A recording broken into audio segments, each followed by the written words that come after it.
જય માતા ખેડૂત મિત્રો, આજે તારીખ 20 જુલાઈ 2025 ને આજની સવારની હવામાન અપડેટની અંદર માહિતી મેળવીએ તો હાલના વરસાદની રાઉન્ડની અપડેટ મેળવીશું। આગામી દિવસની અંદર હવે વરસાદી માહોલ કેવો જોવા મળશે, તે ઉપરાંત બંગાળની ખાડીમાં ફરી એક નવી સિસ્ટમ બનવા જઈ રહી છે, જેની અસર જુલાઈ મહિનાના એન્ડમાં જોવા મળશે। તેમાં ભારેથી ભારે વરસાદ પણ જોવા મળી શકે છે, તો તેની પણ અપડેટ મેળવીશું। ચેનલમાં નવા હોય તો ચેનલને સબસ્ક્રાઈબ કરી નાખજો અને વિડીયોને લાઇક આપીને તમામ ખેડૂત ભાઈઓને શેર કરી દેજો।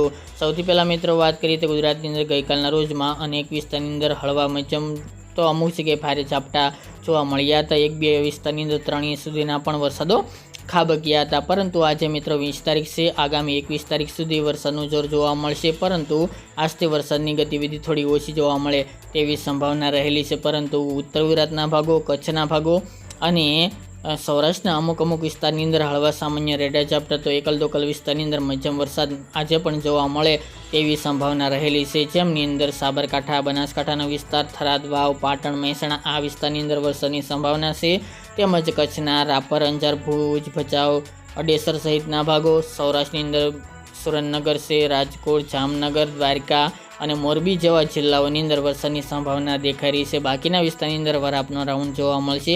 આ આપણે વિસ્તારો જે જણાવ્યા એમાં પણ છૂટાછવાયા વિસ્તારની અંદર રેડા ઝાપટા તેમજ હળવો વરસાદ નોંધાય તેવી સંભાવના રહેલી છે। 21 તારીખથી વરસાદનું જોર ઘણું બધું ઘટી જાય તેવી પણ શક્યતા હાલ નોંધાઈ રહી છે। બાકી મિત્રો આ રાઉન્ડની અંદર આગામી 2 દિવસની અંદર વરસાદનું જોર ઘટી શકે છે, તેમજ વિસ્તારમાં પણ ઘણો બધો ઘટાડો જોવા મળે તેવી હાલ શક્યતાઓ રહેલી છે। બાકી મિત્રો બે દિવસના વરાપ બાદ ફરી ગુજરાતની અંદર વરસાદનું જોર વધે તેવી સંભાવના રહેલી છે, કારણ કે 21થી લઈને 23 તારીખ દરમિયાન બંગાળના ઉપસાગરમાં એક નવી સિસ્ટમ બનવા જઈ રહી છે, જેની અસર ગુજરાતમાં જોવા મળશે।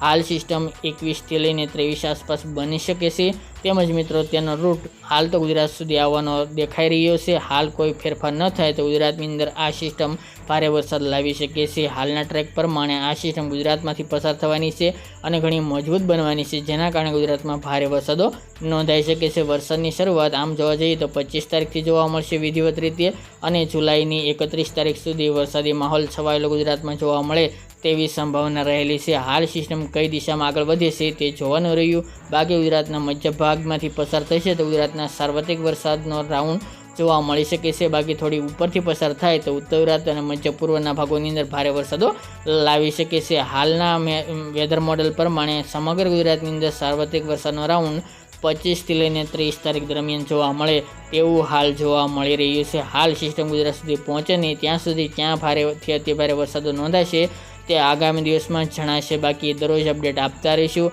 આ હતી મિત્રો આજની વહેલી સવારની અપડેટ। ફરી એક નવા વિડીયો સાથે મળીશું।